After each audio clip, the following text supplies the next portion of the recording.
Pour faire fonctionner un hôpital, tout comme dans la vie, tout est question d'équilibre. Chaque année on compare ses revenus et ses dépenses. Si la balance est favorable, on conserve la liberté de ses choix. Pour l'hôpital privé, les revenus sont constitués à 90% par les séjours des patients selon une grille tarifaire, imposée chaque année par l'État. Les 10% restants proviennent de recettes complémentaires. Les charges sont pour plus de la moitié représentées par les salaires, sans oublier les frais de fonctionnement et les impôts. Dans ce contexte, en décembre 2023, Ramsay Santé a annoncé une perte de 17 millions d'euros, malgré une augmentation de plus de 5% du nombre de patients pris en charge dans nos établissements.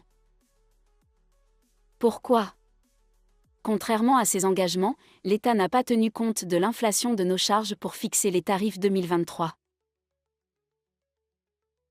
Du coup, l'hôpital privé, quand ses revenus sont inférieurs à ses dépenses, doit trouver par lui-même les moyens de combler son déficit.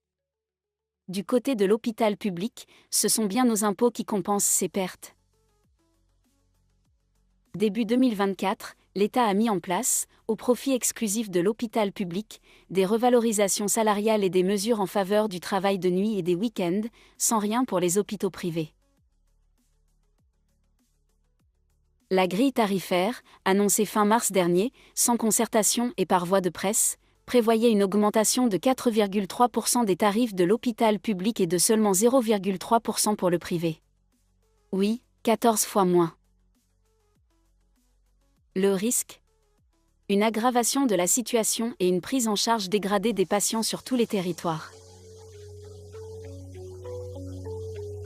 En conclusion, l'hôpital en France fonctionne sur deux jambes, le privé et le public, et c'est bien en garantissant l'équité que l'on garantira une prise en charge de qualité pour nos patients.